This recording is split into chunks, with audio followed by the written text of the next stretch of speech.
नमस्कार दोस्तों, प्रतिबद्ध क्लासेस में आपका स्वागत है। आज हम राजनीति विज्ञान से संबंधित महत्वपूर्ण प्रश्न श्रृंखला का अगला भाग प्रस्तुत कर रहे हैं। उम्मीद है आपको प्रश्नों की श्रृंखला पसंद आ रही होगी। यह मध्य प्रदेश के एमपी सेट एग्जाम और असिस्टेंट प्रोफेसर तथा मध्य प्रदेश की अन्य परीक्षाओं हेतु लाभकारी सिद्ध होगी। तो चलिए आरंभ करते हैं मध्य प्रदेश सेट और अन्य परीक्षाओं के लिए राजनीति विज्ञान के महत्वपूर्ण प्रश्नों की श्रृंखला। आज का पहला प्रश्न है, निम्नलिखित में से किस आयोग समिति ने यह सिफारिश की कि वित्त वर्ष 1 जनवरी से 31 दिसंबर तक हो। इसमें समिति के नाम दिए हैं। ऑप्शन ए में एल के झा समिति, बी सरकारी आयोग, सी छठा वेतन आयोग, डी द्वितीय प्रशासनिक सुधार आयोग। इसका सही उत्तर हो जाएगा ऑप्शन ए एल के झा समिति। एल के झा समिति ने सिफारिश की है कि वित्त वर्ष 1 जनवरी से 31 दिसंबर तक हो। अगला क्वेश्चन है, अभिकथन ए और तर्क आर पर आधारित भारत की संचित निधि पर भारित व्यय संसद के मत के अधीन नहीं है। तर्क आर दिया है, इसका स्वरूप बाध्यकारक भुगतान का है। इसमें ऑप्शंस दिए हैं। ऑप्शन ए में ए और आर दोनों सत्य हैं, आर ए का सही स्पष्टीकरण है। ऑप्शन बी में ए और आर दोनों सत्य हैं लेकिन आर ए का सही स्पष्टीकरण नहीं है। सी है ए सत्य है परंतु आर असत्य है, और डी में दिया है ए असत्य है परंतु आर सत्य है। दोस्तों इसका सही उत्तर हो जाएगा ऑप्शन नंबर ए और आर दोनों सत्य हैं तथा आर ए का सही स्पष्टीकरण है, यानी भारत की संचित निधि पर भारित व्यय संसद के मत के अधीन नहीं है, सही है। और तर्क आर, इसका स्वरूप बाध्यकारक भुगतान का है, यह भी सही है। और तर्क अभिकथन का को स्पष्ट करता है। अगला क्वेश्चन है, नौकरशाही सत्तावाद का प्रचार है। तो नौकरशाही सत्तावाद का प्रचार है, उसके आधार पर आपको बताना है कौन सी नौकरशाही सत्तावाद का प्रचार है। ऑप्शन ए में सैनिक शासन, बी में फांसीवाद, सी में साम्यवाद और डी में निरंकुशवाद। तो नौकरशाही किसका प्रचार करता है, किस प्रशासन का प्रचार करता है, आपको बताना है। इसका उत्तर हो जाएगा ऑप्शन ए सैनिक शासन। नौकरशाही सैनिक शासन सत्ता का प्रचार है। वेबर के अनुसार शुद्ध तकनीकी दृष्टिकोण से नौकरशाही प्रकार का प्रशासनिक संगठन प्रभाविता का उच्चतम स्तर प्राप्त करने में सक्षम होता है। अगला क्वेश्चन है, निम्नलिखित में से कौन सा पारिस्थितिकी उपागम का पूर्ववर्ती है, यानी पारिस्थितिकी उपागम से पहले कौन सा उपागम आया है। ऑप्शन ए परंपरागत उपागम, बी मानव संबंध उपागम, सी व्यवस्था उपागम और डी व्यवहारवादी उपागम। इसका उत्तर हो जाएगा ऑप्शन नंबर सी व्यवस्था उपागम। व्यवस्था उपागम पारिस्थितिकी उपागम का पूर्ववर्ती उपागम है। अगला क्वेश्चन है, निम्नलिखित में से किसने किसी प्रशासक प्रबंधन की 6 विशेषताएं विनिर्दिष्ट की है। विद्वान के नाम है, विद्वान का नाम बताना है। साथ में विशेषताएं भी दी हुई है। विशेषताएं हैं शारीरिक, मानसिक, नैतिक, सामान्य शिक्षा, विशिष्ट ज्ञान और अनुभव। दोस्तों इसमें ऑप्शंस दिए हैं। ऑप्शन ए में फेयोल, बी गुलिक, सी उर्विक तथा डी पोलेट। इसका सही उत्तर हो जाएगा ऑप्शन नंबर ए फेयोल। प्रशासन के शास्त्रीय सिद्धांतकार हेनरी फेयोल हैं। उन्होंने किसी प्रशासक प्रबंधन की 6 विशेषताएं विनिर्दिष्ट की हैं, जैसे शारीरिक विशेषता, मानसिक विशेषता, नैतिक विशेषता, सामान्य शिक्षा की विशेषता और विशिष्ट ज्ञान तथा अनुभव की होना चाहिए। अगला क्वेश्चन है, निम्न में से कौन सहायक एजेंसी का उदाहरण है।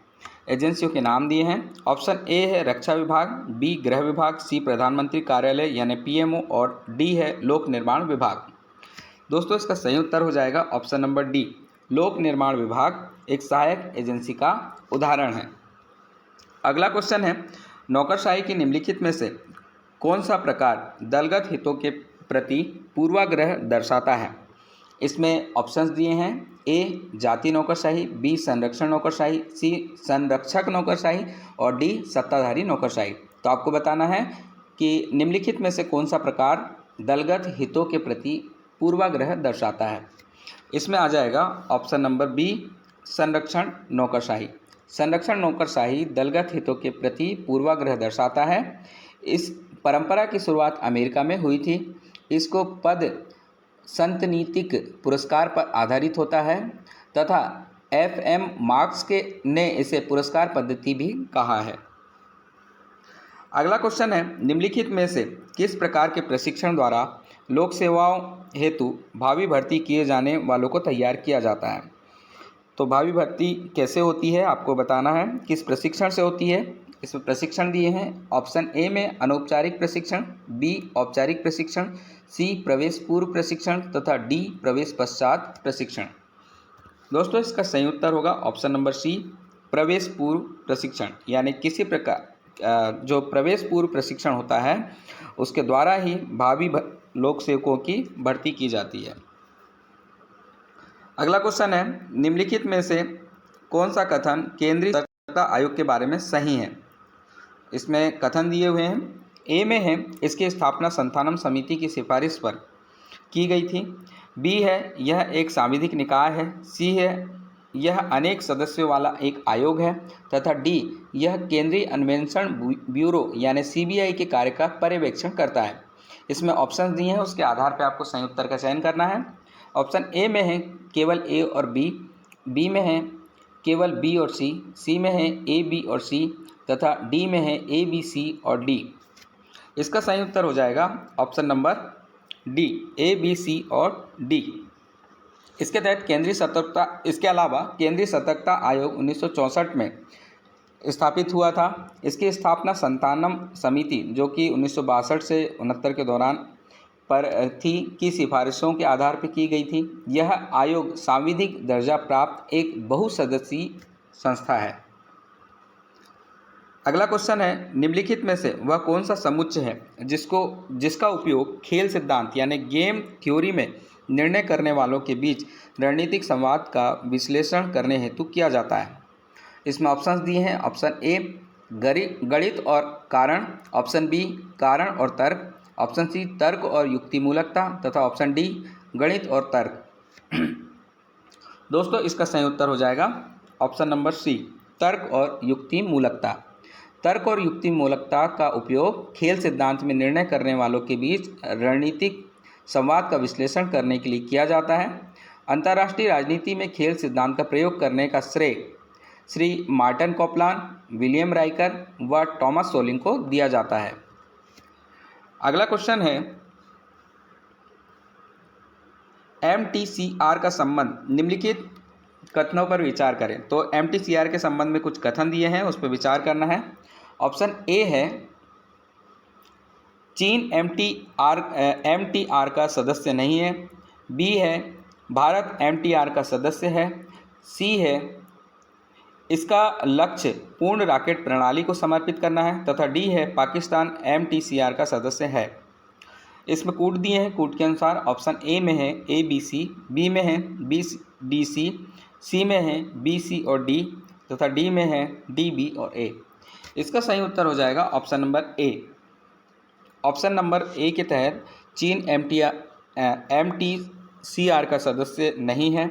ऑप्शन नंबर बी में भारत MTCR का सदस्य है तथा सी में इसका लक्ष्य पूर्ण रॉकेट प्रणाली को सीमित करना है। मिसाइल प्रौद्योगिकी नियंत्रण व्यवस्था MTCR का फुल फॉर्म है। यह कई देशों का एक अनौपचारिक संगठन है जिसके पास प्रक्षेपास्त्र व मानव रहित विमान यानी ड्रोन के संबंध में प्रौद्योगिक क्षमता विद्यमान है। अगला क्वेश्चन है, निम्न में से कौन न्याय युद्ध का एक मापदंड नहीं है? तो न्याय युद्ध का जो मापदंड नहीं है बताना है आपको। ऑप्शन ए में संप्रभु राजकुमार द्वारा अधिकृत होना, बी आनुपातिक होना, सी न्याय संगत उद्देश्य के लिए किया जाना तथा डी अघोषित होना। दोस्तों इसका सही उत्तर हो जाएगा ऑप्शन नंबर डी, अघोषित होना, यानी अघोषित युद्ध इत्यादि का होना। युद्ध का अघोषित होना अर्थात अचानक बिना किसी पूर्व सूचना के किसी राष्ट्र पर आक्रमण कर देना न्याय युद्ध का मापदंड नहीं है। अगला क्वेश्चन है, अमेरिका में किस राष्ट्रपति के कार्यकाल को आतंकवाद के विरुद्ध लड़ाई के दौर के रूप में जाना जाता है? इसमें राष्ट्रपति के नाम दिए हैं। अमेरिकन राष्ट्रपति में आएगा ऑप्शन ए में जॉर्ज H.W. बुश, बी में है George W. Bush junior, C Bill Clinton और डी बराक ओबामा। इसका सही उत्तर हो जाएगा option number B, George W. Bush junior. America के राष्ट्रपति जॉर्ज W. बुश जूनियर के कार्यकाल को आतंकवाद के विरुद्ध लड़ाई के दौर के रूप में जाना जाता है। अगला क्वेश्चन है, एक ध्रुवीय स्थिति जिसका उल्लेख जॉर्ज W. बुश जूनियर ने शक्ति के संतुलन के रूप में किया जो कि हिमायती है। किसका हिमायती है आपको बताना है। ऑप्शन ए सुरक्षा का, बी सहयोग का, सी शांति का, डी स्वतंत्रता का। तो इसका सही उत्तर हो जाएगा ऑप्शन नंबर डी स्वतंत्रता का। यानी जॉर्ज डब्ल्यू बुश जूनियर ने एक ध्रुवीय स्थिति का उल्लेख किया जो कि अमेरिका है। इसका उल्लेख उन्होंने शक्ति के संतुलन के रूप में किया जो कि स्वतंत्रता का हिमायती है। अगला क्वेश्चन अभिकथन और तर्क पर आधारित है। इसमें अभिकथन ए दिया है, भारत संयुक्त राष्ट्र संघ की सुरक्षा परिषद का स्थायी सदस्य बनना चाहता है। और तर्क आर दिया है, भारत एक परमाणु शक्ति संपन्न राष्ट्र है। इसके कूट दिए हैं ऑप्शन ए में ए और आर दोनों सत्य हैं, आर ए का सही स्पष्टीकरण है। बी में ए और आर दोनों सत्य है परंतु आर ए का सही स्पष्टीकरण नहीं है। सी में है ए सत्य है परंतु आर असत्य है, तथा डी में ए असत्य है परंतु आर सत्य है। दोस्तों उत्तर हो जाएगा ऑप्शन नंबर बी।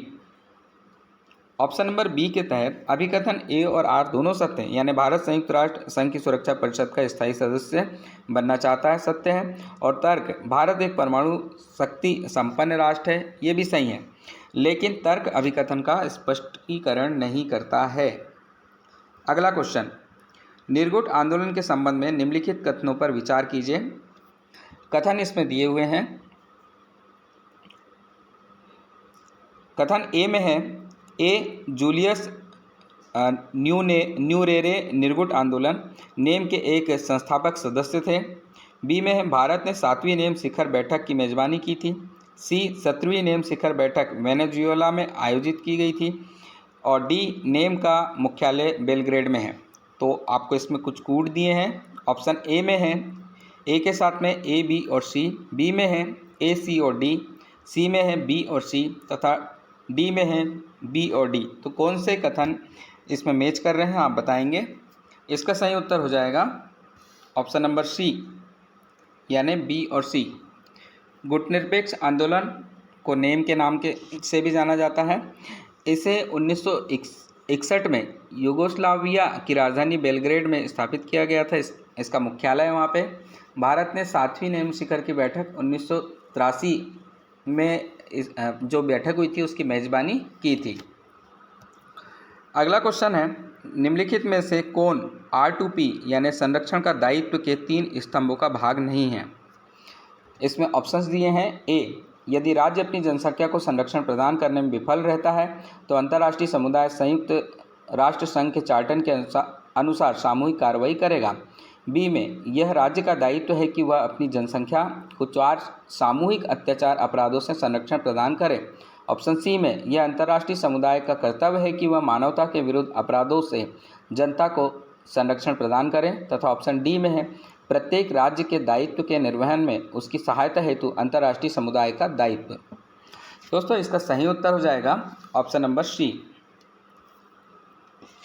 सी के तहत यह अंतर्राष्ट्रीय समुदाय का कर्तव्य है कि वो मानवता के विरुद्ध अपराधों से जनता को संरक्षण प्रदान करें। यह R2P यानी संरक्षण के दायित्व के 3 स्तंभों का भाग नहीं है। इसके अतिरिक्त जो भी इसमें ऑप्शंस दिए हैं, यानी यदि राज्य अपनी जनसंख्या को संरक्षण प्रदान करने में विफल रहता है तो अंतर्राष्ट्रीय समुदाय संयुक्त राष्ट्र संघ के चार्टर के अनुसार सामूहिक कार्रवाई करेगा, यह शामिल है।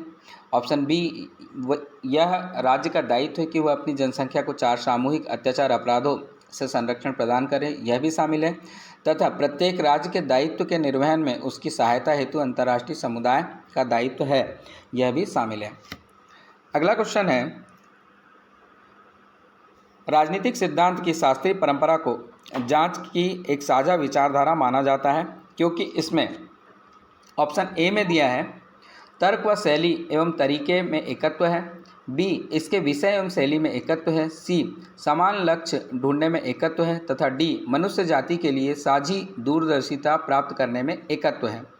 इसका सही उत्तर हो जाएगा ऑप्शन नंबर ए, यानी परंपरागत राजनीति सिद्धांत मूल्य सापेक्ष या मूल्यों पर आधारित है। इसका दार्शनिक एवं वैचारिक दृष्टियों से मूल्य, आदर्शों तथा लक्ष्यों से अविच्छिन्न संबंध है। अगला क्वेश्चन है जो कि अभिकथन तथा तर्क पर आधारित है। अभिकथन ए में दिया है, इस तथ्य के बावजूद कि राल्स के सिद्धांत की प्रबल प्रक्रियागत विशेषताएं हैं, इसे सामाजिक न्याय में प्रमुख योगदान के रूप में भी देखा जा सकता है। तथा तर्क आर दिया है, वह साफ साफ बताते हैं कि समानता के सभी विचलनों के युक्ति संगत औचित्य की आवश्यकता है। इसमें ऑप्शंस दिए हैं। ऑप्शन ए में ए और आर दोनों सत्य हैं, आर ए का सही स्पष्टीकरण है। ऑप्शन बी में ए और आर दोनों सत्य हैं, आर ए का सही स्पष्टीकरण नहीं है। ऑप्शन सी में ए सत्य है, आर असत्य है, तथा ऑप्शन डी में ए असत्य है परंतु आर सत्य है। इसका सही उत्तर होगा ऑप्शन नंबर ए, यानी अभिकथन और तर्क दोनों सत्य हैं तथा तर्क अभिकथन का सही स्पष्टीकरण है। अगला क्वेश्चन है, अभिसरण सिद्धांत में किसके बीच अभिसरण का उल्लेख किया गया? तो आपको ये बताना है अभिसरण सिद्धांत के आधार पर।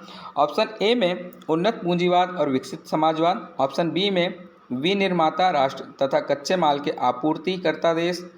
ऑप्शन सी में है अंतर्राष्ट्रीय संगठनों में राष्ट्रहित, तथा ऑप्शन डी में है जलवायु परिवर्तन से निपटने हेतु साझा नीति अपनाने की आवश्यकता। दोस्तों इसका सही उत्तर हो जाएगा ऑप्शन नंबर ए। अभिसरण सिद्धांत 1960 के दशक में कैलिफोर्निया विश्वविद्यालयों के प्रयासों से लोकप्रिय हुआ था। यह मूलतः विभिन्न समाजों के आर्थिक विकास एवं एक दूसरे पर डाले गए प्रभावों का अध्ययन करता है। तो इसके अनुसार अभिसरण का उल्लेख उन्नत पूंजीवाद और विकसित समाजवाद में उल्लेखित किया गया है। अगला क्वेश्चन है, किसने शास्त्रीय परंपरा का उल्लेख एपिक थ्योरी के रूप में किया है? विद्वान का नाम दिया है। ऑप्शन ए में है इसाइया बर्लिन। ऑप्शन बी में है Karl Popper. Option C Sheldon Wolin. Option D Michael Oakeshott. दोस्तों इसका सही उत्तर होगा option number C Sheldon Wolin. Sheldon Wolin एक अमेरिकन राजनीतिक सिद्धांतकार हैं और उन्होंने तुलनात्मक राजनीति के लेखक थे। 1969 में प्रकाशित अपने एक निबंध political theory as a vocation में उन्होंने शास्त्रीय परंपरा का उल्लेख एक एपिक थ्योरी के रूप में किया है। अगला क्वेश्चन है, यह आशंका किसने व्यक्त की थी कि मार्क्स में सर्वहारा वर्ग की तानाशाही सर्वहारा वर्ग पर तानाशाही हो जाएगी? तो आपको विद्वानों के नाम दिए हैं, बताना है कि यह आशंका किसने व्यक्त की थी। ऑप्शन ए में है लासाल, बी में है प्रोधा, सी बाकुनिन तथा डी लग्जमबर्ग। दोस्तों इसका सही उत्तर हो जाएगा ऑप्शन नंबर सी बाकुनिन। दोस्तों इनका पूरा नाम मिखाइल बाकुनिन है, जो एक रूसी राजनीतिक विज्ञानी है। मार्क्स की आलोचना करते हुए वह आशंका व्यक्त करते हैं कि मार्क्स के सर्वहारा वर्ग की तानाशाही सर्वहारा वर्ग पर तानाशाही हो जाएगी। इनकी कुछ किताबें हैं, गॉड एंड द स्टेट जो कि 1882 में आई थी, स्टेटिज्म एंड एनार्की 1873 में, एवं Marxism freedom and the state ये 1867 और से 72 के दौरान चर्चित हुई थी। अगला क्वेश्चन है जो कि अभिकथन और तर्क पर आधारित है। इसमें अभिकथन ए दिया है, लेनिन का शक्ति पर क्रांतिकारी कब्जा होना आकस्मिक शासन परिवर्तन के समान है तथा यह मार्क्सवादी को नकारता है। ऑप्शन इसमें तर्क दिया है आर, मार्क्स का विचार था कि कम्युनिस्ट पार्टी शांतिपूर्ण ढंग से शक्ति हाथ में ले लेगी। इसमें ऑप्शन दिए हैं, आपको उसके आधार पर उत्तर देना है। दोस्तों इसका सही उत्तर मैं बताना चाहूँगा। इसमें ऑप्शन सी ए सत्य है परंतु आर असत्य है, सही होगा। इसके तहत ए सत्य है यानी कि लेनिन की शक्ति पर क्रांतिकारी कब्जा होना आकस्मिक शासन परिवर्तन के समान है तथा यह मार्क्सवादी को नकारता है, ये सत्य है। मार्क्स का विचार था कि कम्युनिस्ट पार्टी शांतिपूर्ण ढंग से शक्ति हाथ में ले लेगी, यह कथन गलत है। अगला क्वेश्चन है, निम्न में किसकी क्रांतिकारी भूमिका पर बल देना माओ का सर्वाधिक मौलिक योगदान था? इसमें ऑप्शन दिए हैं। ऑप्शन ए में सर्वहारा वर्ग, बी बुद्धिजीवी वर्ग, सी सर्वहारा वर्ग तथा कृषकों का समुच्चय तथा डी कृषक वर्ग। दोस्तों इसका सही उत्तर हो जाएगा ऑप्शन नंबर डी कृषक वर्ग। माओ ने मार्क्सवाद को चीन का राष्ट्रीय स्वरूप प्रदान किया। वह कुछ मामलों में मार्क्स एवं लेनिन से भिन्न था। चीन में किसानों की बहुलता थी।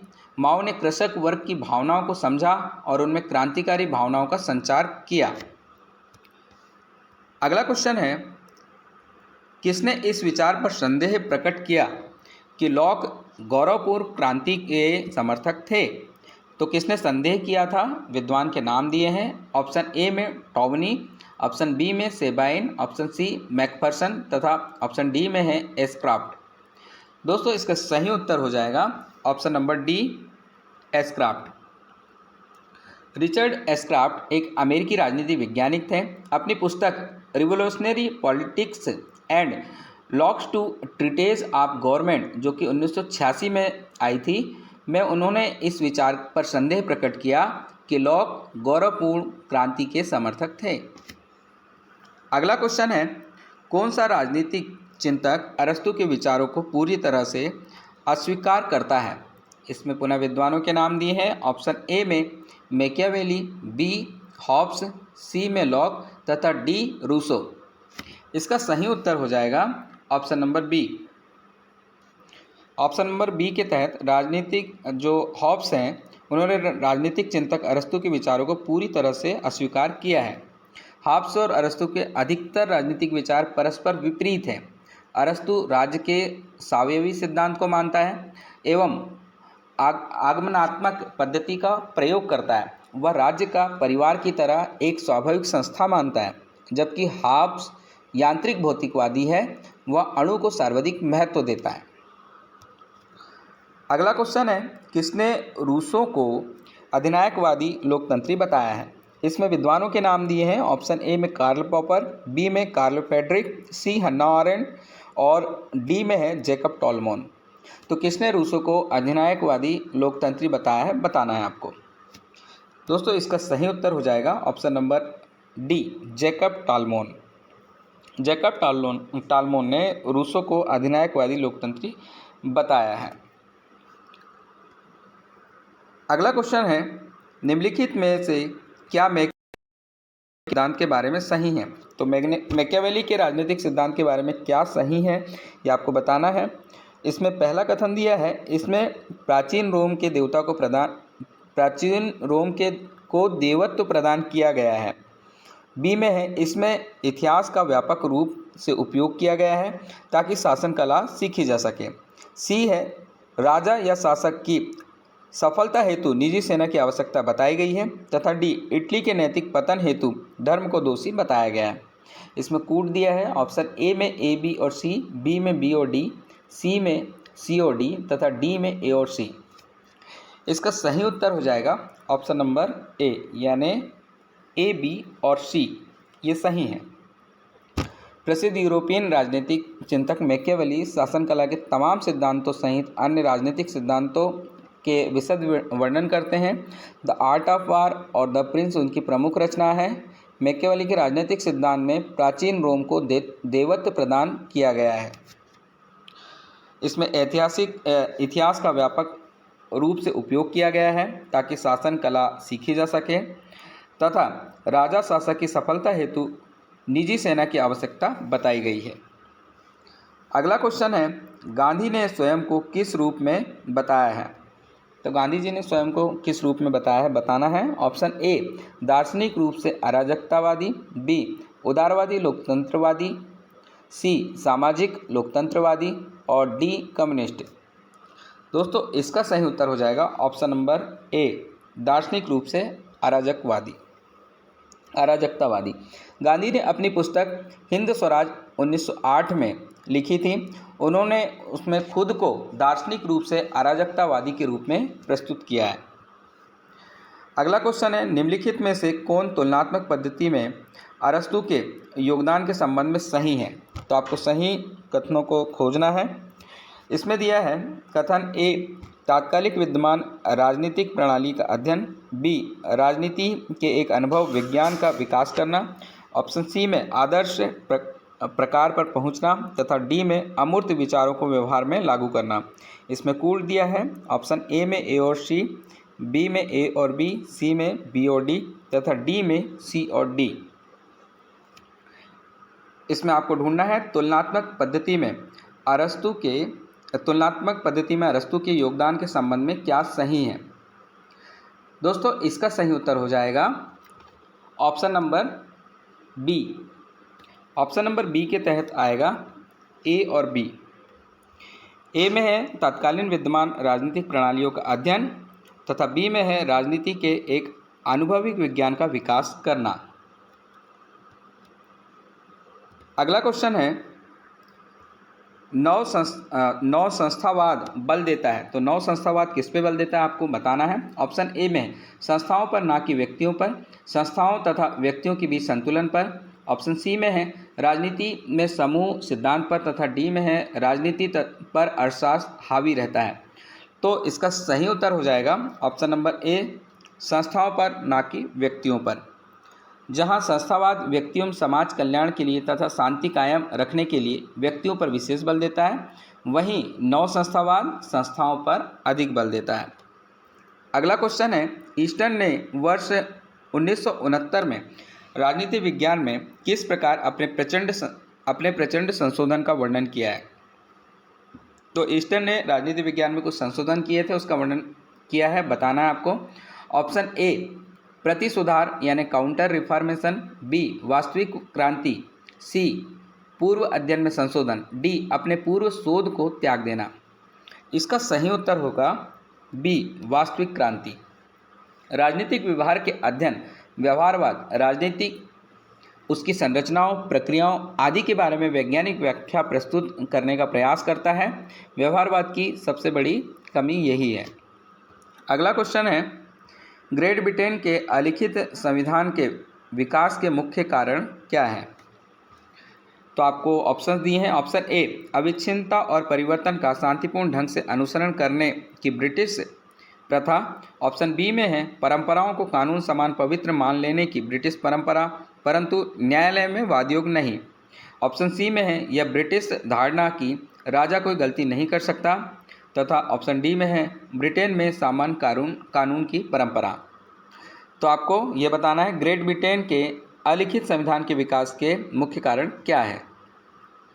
दोस्तों इसका सही उत्तर हो जाएगा ऑप्शन नंबर डी, ब्रिटेन में सामान्य कानून परंपरा।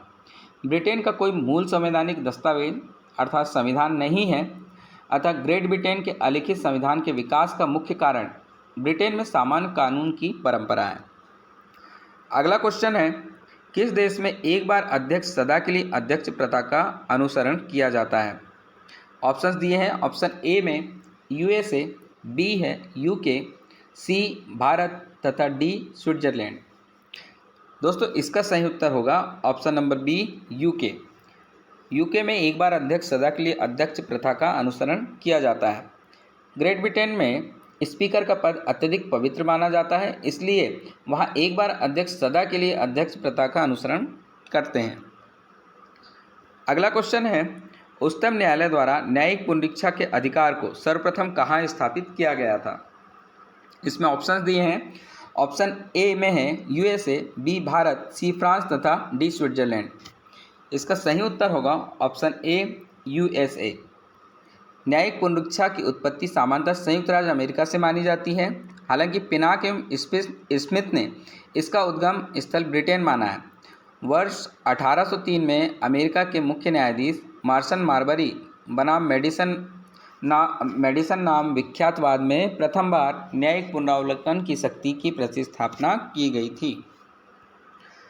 अगला क्वेश्चन है निम्नलिखित में से किस देश में न्यायपालिका के उल्लेखनीय हस्तक्षेप द्वारा व्यक्ति के नागरिक अधिकारों का विकास हुआ है। इसमें ऑप्शंस दिए हैं।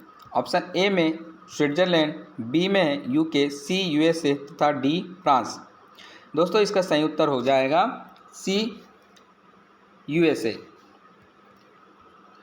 यूएसए में न्यायपालिका के उल्लेखनीय हस्तक्षेप द्वारा व्यक्ति के नागरिक अधिकारों का विकास हुआ है। तो दोस्तों यह आज का हमारा अंतिम प्रश्न था। कल फिर से ऐसे ही प्रश्नों के साथ में पुनः हम मुलाकात करेंगे। धन्यवाद। जय हिंद।